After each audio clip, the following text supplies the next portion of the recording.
ನಮಸ್ಕಾರ, ಎಲ್ಲರಿಗೂ ನೈಸರ್ಗಿಕ ಕೃಷಿಗೆ ಸ್ವಾಗತ. ಈ 3 to 4 ಮಂತ್ಸ್ ಆಗ್ತಾ ಬಂತು ಈ ತೋಟನ ನಿರ್ಮಾಣ ಮಾಡಿ. ಇದನ್ನು ನಾವು 5 ಲೇಯರ್ ಮಾಡಲಲ್ಲಿ ಇಂಪ್ಲಿಮೆಂಟ್ ಮಾಡಿದ್ದೀವಿ.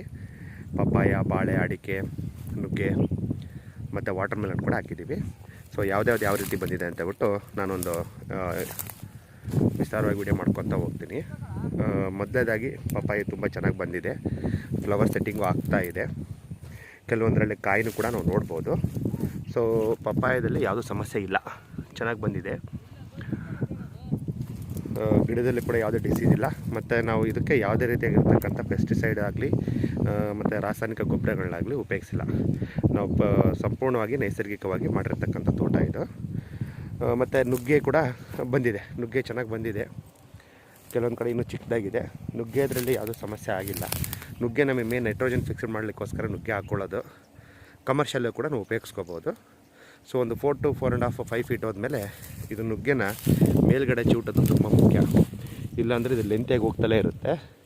ಸೊ ಈ ಥರ ನಾವು ಚಿವುಟ ಹಾಕಿದರೆ ಅದು ಮತ್ತೆ ಒಂದಿಷ್ಟು ಕವಲುಗಳು ಬಂದ್ಬಿಟ್ಟು, ಬ್ರಾಂಚಸ್ ಬಂದ್ಬಿಟ್ಟು ಅಗಲವಾಗಿ ಬರ್ತಾ ಹೋಗುತ್ತೆ. ಇನ್ನು ಬಾಳೆ ನಮಗೆ ಸುಮಾರು ಹಂದಿ ನಮ್ಮ ಕಡೆ ಸುಮಾರು ಇರೋದ್ರಿಂದ ಬಾಳೆ ಒಂದಿಷ್ಟೆಲ್ಲ ಡ್ಯಾಮೇಜ್ ಮಾಡಿದೆ. ಸೊ ಹಾಗಾಗಿಬಿಟ್ಟು ಬಾಳೆದು ಸ್ವಲ್ಪ ಸಮಸ್ಯೆ ಆಗಿದೆ. ಇನ್ನು ಅಡಿಕೆ ವಿಚಾರಕ್ಕೆ ಬರಬೇಕಂದ್ರೆ ಯಾವುದೇ ಅಡಿಕೆ ಹಾಕಿರೋದು ನಮಗೆ ಸತ್ತಿಲ್ಲ, ಅಂದರೆ ಹೋಗಿಲ್ಲ. ಸೊ ಸಂಪೂರ್ಣವಾಗಿ ಬಂದಿದೆ.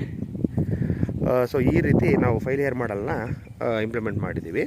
ಇದರ ಮಧ್ಯದಲ್ಲಿ ನಾವು ಏನು ಸೆಣಬನ್ನು ಹಾಕಿದ್ವಲ್ಲ, ಇವತ್ತು ಈ ರೀತಿ ಆಗಿದೆ. ಇದು ಸೆಣಬು ಅಂದರೆ ಸಂಪೂರ್ಣವಾಗಿ ಒಣಗಿಬಿಟ್ಟು ಇದು ಒಳ್ಳೆ ಮಲ್ಚಿಂಗ್ ಆಗಿದೆ. ಈಗ ನಾವು ಫೆಬ್ರವರಿ ಮಂತ್ ಆಗಿರೋದ್ರಿಂದ ಇನ್ನು ಮುಂದೆ ನಮ್ಮ ಭಾಗದಲ್ಲಿ ಅತಿ ಹೆಚ್ಚು ಬಿಸಿಲು ಬರ್ತಾ ಹೋಗುತ್ತೆ.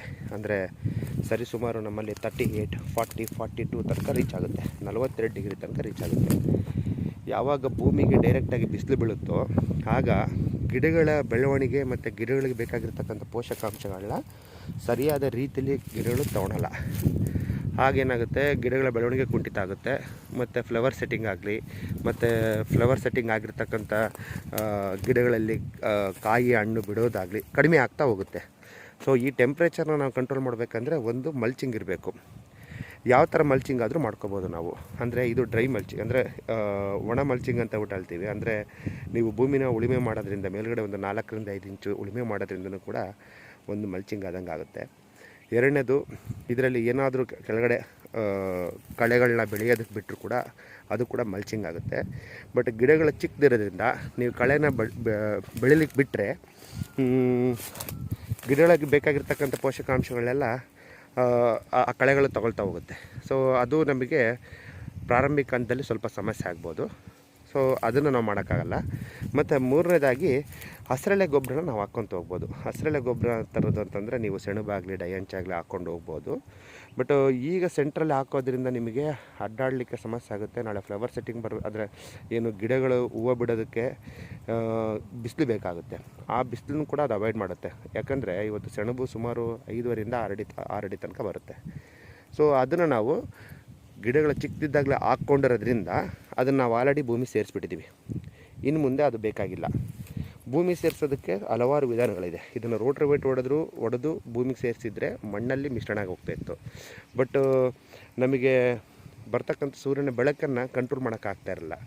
ಈ ಥರ ಇದನ್ನು ಕಟ್ ಮಾಡಿ ಇಲ್ಲೇ ಬಿಟ್ಟಿರೋದ್ರಿಂದ ಇದು ಸುಮಾರು ಭೂಮಿಯಲ್ಲಿ ಸಂಪೂರ್ಣವಾಗಿ ಸೇರಿಕೊಳ್ಳೋದಕ್ಕೆ ಇನ್ನೂ ಒಂದು 2 to 3 ಮಂತ್ಸ್ ಬೇಕು. ಸೊ 2 ರಿಂದ 3 ತಿಂಗಳು ನಾವು ಸೂರ್ಯನ ಬೆಳಕನ್ನು ಕಂಟ್ರೋಲ್ ಮಾಡ್ದಂಗೆ ಆಗುತ್ತೆ. ಮತ್ತು ಇದು ಬಿಟ್ಟರೆ ನಾವು ಗೆಣಸು ಹಾಕ್ಕೋಬೋದು. ಗೆಣಸು ಹಾಕ್ಕೊಳೋದ್ರಿಂದ ಸಂಪೂರ್ಣವಾಗಿ ಮಲ್ಚಿಂಗ್ ಆಗುತ್ತೆ. ಅದು ಕೂಡ ಸನ್ಲೈಟ್ನ ಡೈರೆಕ್ಟಾಗಿ ಭೂಮಿಗೆ ತಾಕದಾಗಿ ನೋಡ್ಕೊಳ್ಳುತ್ತೆ.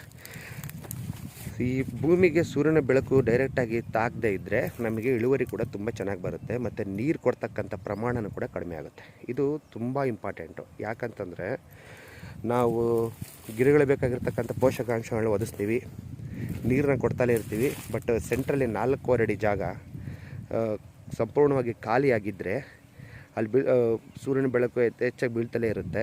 ಅದರಲ್ಲಿ ಈ ವರ್ಷ ಇನ್ನೂ ಸಮ್ಮರಲ್ಲಿ ಇನ್ನೂ ಜಾಸ್ತಿ ಟೆಂಪ್ರೇಚರ್ ಇದೆ ಅಂತ ಹೇಳ್ತಿದ್ದಾರೆ. ಸೊ ಈ ಥರ ಇದ್ದಾಗ ಗಿಡಗಳ ಬೆಳವಣಿಗೆಗೆ ಸ್ವಲ್ಪ ಅನುಕೂಲಕರವಾಗಿರ್ತಕ್ಕಂಥ ವಾತಾವರಣ ನಿರ್ಮಾಣ ಆಗಲ್ಲ. ಸೊ ಅದಕ್ಕೋಸ್ಕರನೇ ಈ ಮಲ್ಚಿಂಗು ತುಂಬ ಇಂಪಾರ್ಟೆಂಟು.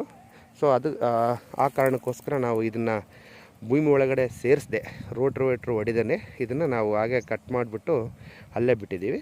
ಇದು ನನಗೆ ತುಂಬ ಚೆನ್ನಾಗಿ ವರ್ಕ್ ಆಗ್ತಾಯಿದೆ ಅಂತ ಅನಿಸುತ್ತೆ. ಯಾಕಂದರೆ ಇದನ್ನೆಲ್ಲ ಮಾಡಿ ನಾವು ಒಂದು 2 ಮಂತ್ಸ್ ಆಗ್ತಾ ಬಂತು. ಈಗ ಅದು ಸಂಪೂರ್ಣವಾಗಿ ಇನ್ನೂ ಒಣಗ್ತಾ ಇದೆ.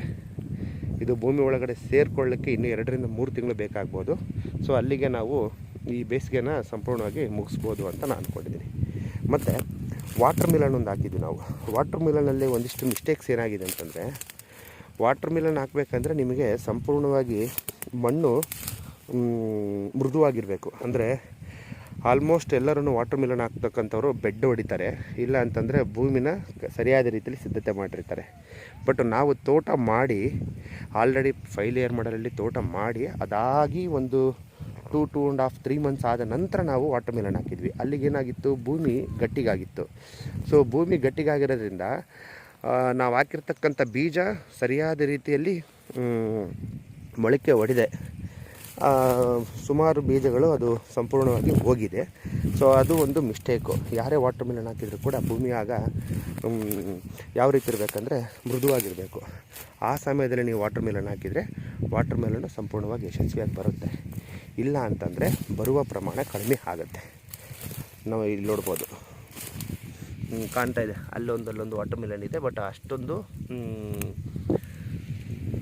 ನಾವು ಇಲ್ಲಿ ಆಲ್ಮೋಸ್ಟು 1.5-2 ಅಡಿಗೆ ಒಂದು ವಾಟರ್ ಮಿಲನ್ ಇಟ್ಕೊತ ಹೋಗಿದ್ವಿ. ಬಟ್ ಎಲ್ಲ ಬೀಜಗಳು ಕೂಡ ಮೊಳಕೆ ಹೊಡೆದ್ಬಿಟ್ಟು ಬಂದಿಲ್ಲ. ಇದಕ್ಕೆ ಮುಖ್ಯ ಕಾರಣ ಏನಂತಂತಂದರೆ ಭೂಮಿ ಮೃದು ಇಲ್ಲದೇ ಇರೋದು, ಮಣ್ಣು ಮೃದು ಇಲ್ಲದೇ ಇರೋದ್ರಿಂದ ಅದು ಸರಿಯಾದ ರೀತಿಯಲ್ಲಿ ಮೊಳಕೆ ಹೊಡೆದಿಲ್ಲ. ಮತ್ತು ಇದಕ್ಕೆ ಮೆಡಿಸಿನ್ ಇಲ್ದಲೇ, ಯಾವುದೇ ಪೆಸ್ಟಿಸೈಡ್ ಹೊಡೆದಲೇ, ಸಿಂಪಡಣೆ ಮಾಡ್ದಲೇ ಇದನ್ನು ನಾವು ಇಳುವರಿ ತೊಗೊಳೋದು ತುಂಬ ಕಷ್ಟ ಅಂತ ಹೇಳ್ತಾರೆ. ಬಟ್ ನೋಡಬೇಕು, ಯಾಕಂದರೆ ಕೆಲವೊಂದು ಪ್ರಯತ್ನಗಳು ಸತತವಾಗಿ ಆಗ್ತಾ ಇರಬೇಕು.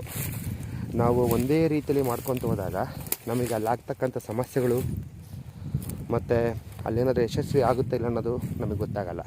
ಸೊ ಈ ಥರ ಪ್ರಯತ್ನಗಳ ನಿರಂತರವಾಗಿ ಆಗ್ತಾಯಿದ್ದರೆ ನಮಗೆ ಗೊತ್ತಾಗುತ್ತೆ ಇದು ಯಾವ ರೀತಿ ಅನುಕೂಲ ಆಗುತ್ತೆ ಅನನುಕೂಲ ಆಗುತ್ತೆ ಅಂತ ಹೇಳ್ಬಿಟ್ಟು.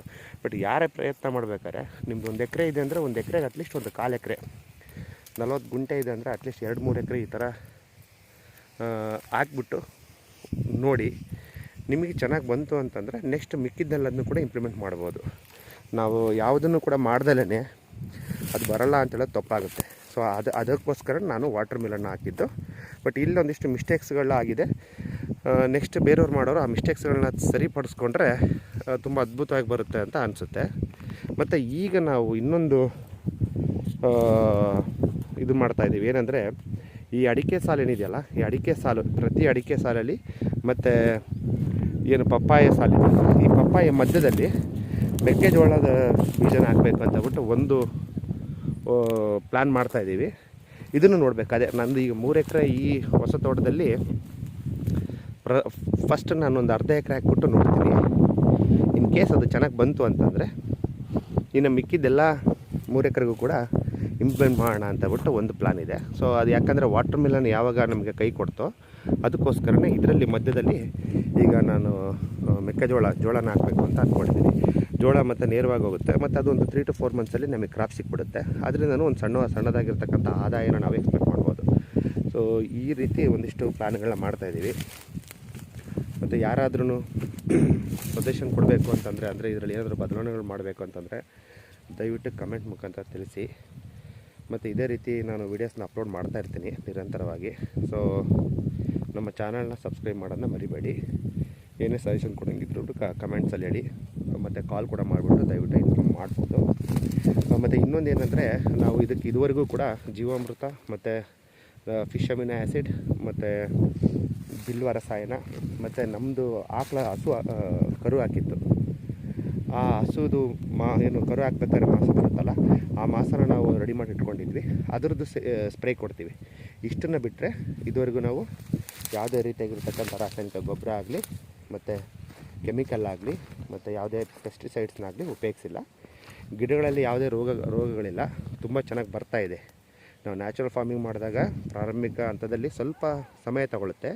ಬಟ್ ಹೋಗ್ತಾ ಭೂಮಿ ಫಲವತ್ತತೆ ಆದಾಗೆಲ್ಲ ನಾವು ಏನನ್ನೇ ಹಾಕಿದರೂ ಕೂಡ ತುಂಬ ಚೆನ್ನಾಗಿ ಬರುತ್ತೆ. ಇದು ನಾನು ಆಲ್ರೆಡಿ 1.25 ಎಕರೆ ತೋಟನ ಮಾಡಿ ಅದರಲ್ಲಿ 2 ವರ್ಷ ನೋಡಿದಾದಮೇಲೆ ಇದು ಮತ್ತೆ 3 ಎಕರೆ ಮಾಡಿರೋದು. ಸೊ ನಿರಂತರವಾಗಿ ನಾವು ಇದರಲ್ಲಿ ಏನು ಪೋಷಕಾಂಶಗಳು ಬೇಕು ನೈಸರ್ಗಿಕವಾಗಿ ಸಿಗ್ತಕ್ಕಂಥವನ್ನ ಹಾಕ್ಕೊತ ಹೋದರೆ ನಾವು ಕೆಮಿಕಲ್ ಫಾರ್ಮಿಂಗ್ನವ್ರು ಮಾಡೋರು ಏನು ಇಳುವರಿ ತೊಗೊತಾರಲ್ಲ ಆ ಇಳುವರಿನ ನಾವು ಎಕ್ಸ್ಪೆಕ್ಟ್ ಮಾಡ್ಬೋದು. ಬಟ್ ಅದಕ್ಕೊಂದಿಷ್ಟು ನಮ್ಮದು ಪರಿಶ್ರಮ ಬೇಕು. ಮತ್ತು ನಿರಂತರವಾಗಿ ನಾವು ಇದಕ್ಕೆ ಯಾವ ಪೋಷಕಾಂಶಗಳನ್ನ ಕೊಡಬೇಕು, ಕೊಡೋಕ್ಕಾಗುತ್ತೆ ಅನ್ನೋದ್ರ ಬಗ್ಗೆ ಆಲೋಚನೆ ಮಾಡಬೇಕು. ಅದನ್ನು ಕಂಟಿನ್ಯೂಸಾಗಿ ಕೊಡ್ತಾ ಹೋಗಬೇಕು. ಆಗ ಭೂಮಿ ಫಲವತ್ತತೆ ಆಗುತ್ತೆ ಮತ್ತು ಗಿಡಗಳು ಕೂಡ ತುಂಬ ಚೆನ್ನಾಗಿ ಸಮೃದ್ಧಿಯಿಂದ ಬೆಳೆಯುತ್ತೆ. ಬರೀ ಒಂದೇ ನಾವು ಜೀವಾಮೃತ ಒಂದೇ ಹಾಕ್ಕೊಂಡು ಇಲ್ಲ ಬೇರೆ ಯಾವುದೇ ಒಂದನ್ನು ಉಪಯೋಗಿಸ್ಬಿಟ್ಟು ಮಾಡ್ತೀವಿ ಅಂತಂದರೆ ನೈಸರ್ಗಿಕ ಕೃಷಿಯಲ್ಲಿ ಪ್ರಾರಂಭಿಕ 2 ರಿಂದ 3 ವರ್ಷ ನಮಗೆ ಇಳುವರಿ ಕುಂಠಿತ ಆಗುತ್ತೆ. ಸೊ ನೀವು ಪ್ರಾರಂಭಿಕ ಹಂತದಲ್ಲೇ ಎಲ್ಲ ರೀತಿಯಾಗಿರ್ತಕ್ಕಂಥ ಪೋಷಕಾಂಶಗಳನ್ನ ಕೊಟ್ಕೊಂತ ಹೋದರೆ ನೈಸರ್ಗಿಕ ಕೃಷಿಯಲ್ಲೂ ಕೂಡ ನಾವು ಚೆನ್ನಾಗಿ ಸಂಪಾದನೆ ಮಾಡಬಹುದು. ಸೊ ಇಷ್ಟೊಂದಿದೆ. ಮತ್ತು ನಾನು ವಿಡಿಯೋನ ನೆಕ್ಸ್ಟ್ ಏನೇನು ಮಾಡಿದ್ದೀವಿ ಅಂತ ಹೇಳ್ಬಿಟ್ಟು ಅಪ್ಲೋಡ್ ಮಾಡ್ತಾ ಹೋಗ್ತೀನಿ.